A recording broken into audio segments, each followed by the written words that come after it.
Welcome everybody to our next video in our series of power expansions of functions. Here we'll look at power series expansions of some common functions. Our next kind of common function that we want to look at is our usual sine of x. And again, we want to do a Maclaurin series expansion of this one, and we want to do it around 0. Well, again, our derivatives have a really nice pattern to them, in that if we just take the first derivative of sine, we have cosine. For our second derivative of sine, we have derivative of cosine, which is minus sine. For our third derivative of sine, we have a minus cosine. And then really for our fourth derivative of sine, now we're right back to our original function of sine. And so kind of what happens then, we just kind of have this alternating pattern of kind of our 0th derivative being sine, first, second, first cosine, negative sine.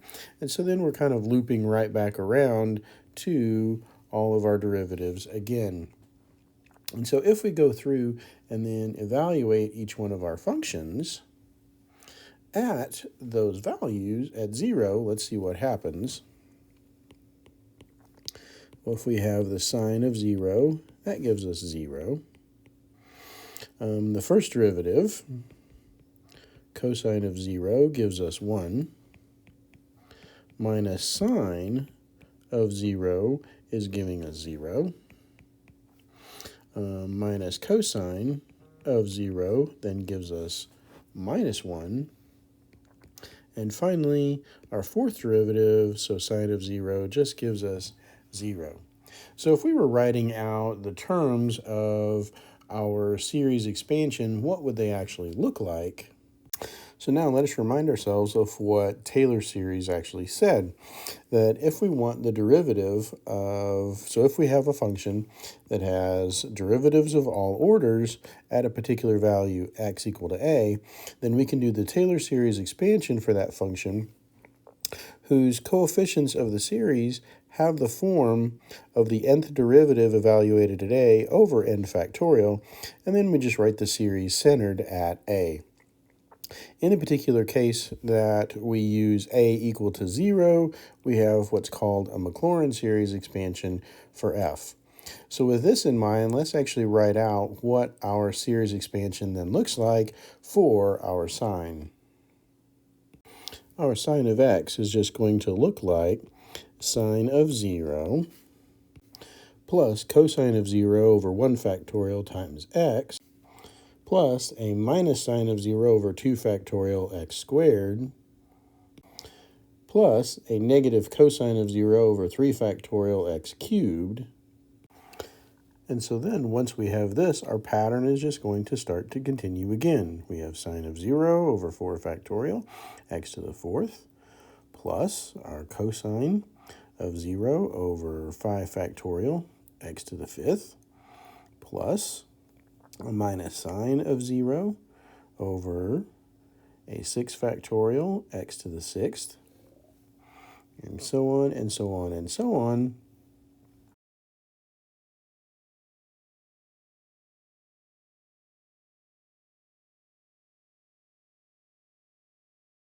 So then what happens, all of our sines of zeros are going to cancel out, so a lot of our terms are going to go away. So these are zeros, 0, 0, 0, 0, 0, and 0. Our cosines of zeros all become 1s. So that one's a 1, that one's a 1, that one's a 1, that one's a 1. And our minus cosines of zeros becomes minus 1s.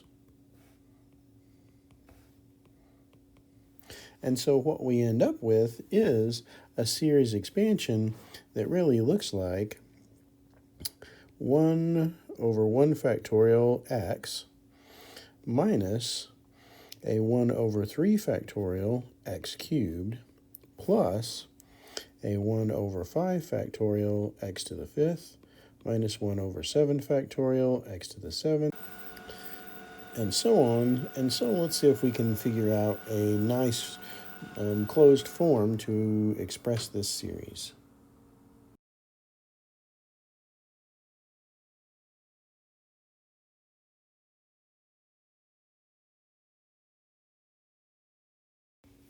So what we notice in that series expansion is that we do have all odd powers on our x's.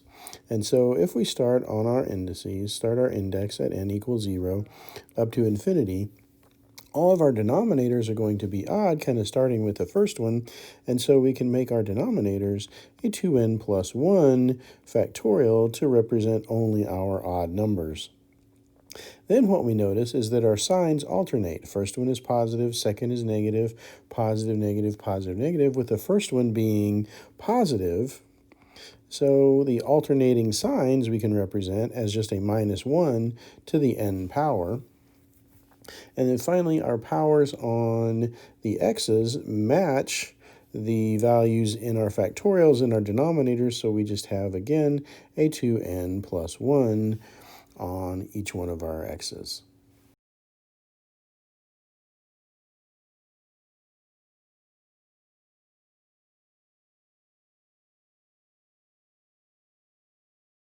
So once we have a formula for the series itself, probably our next question is, what is the interval of convergence?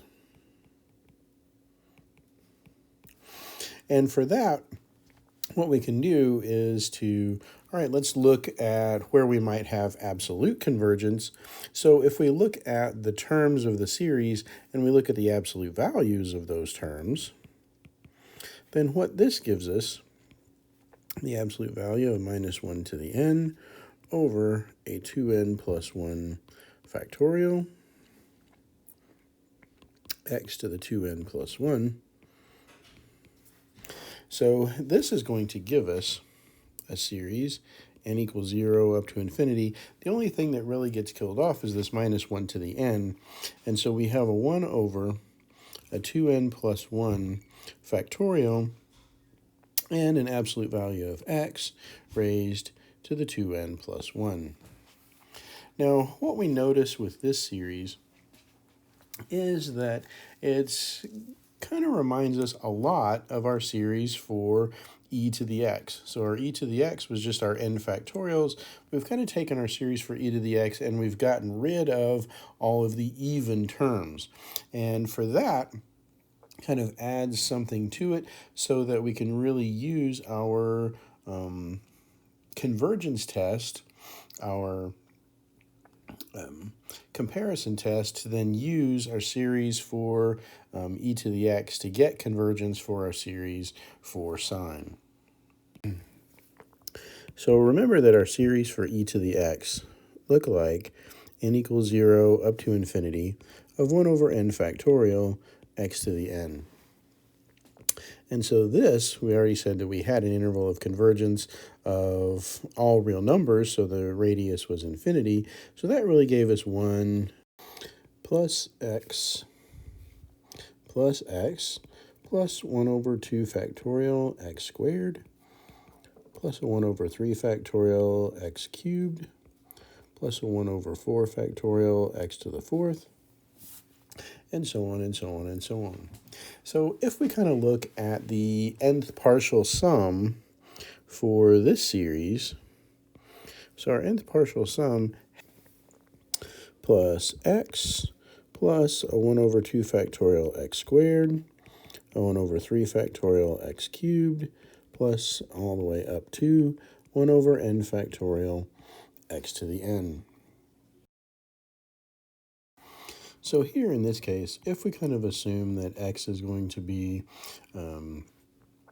greater than 0, then what happened with our series for sine was basically we just went through and got rid of all of the even terms in our series.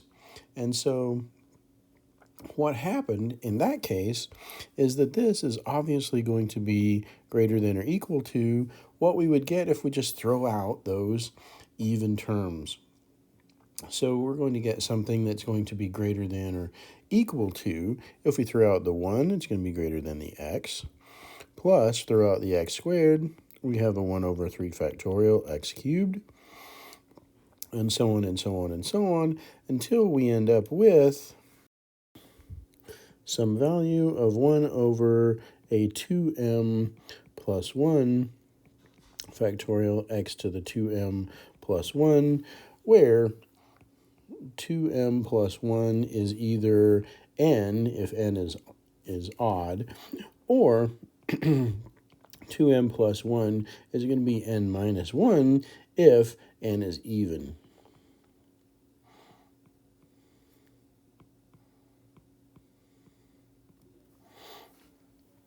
And so what happens then in that case is that we have something that's going to be greater than or equal to, or so this is actually the nth partial sum for our sine series.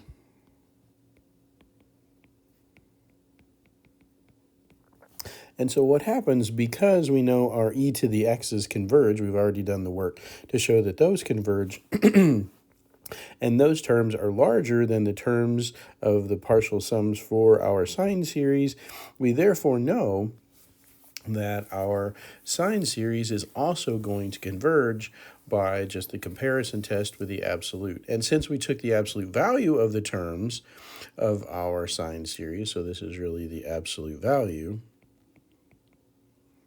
in our sine series, we know that our sine series will converge absolutely, and will definitely converge absolutely for all positive values of x, and we can do a little bit more work to then show that, yes, this will also work for all of the negative values for x. And so what we have then is our expansion for sine is really going to be given by n equals 0 up to infinity of 1 over a 2n plus 1 factorial in the denominator.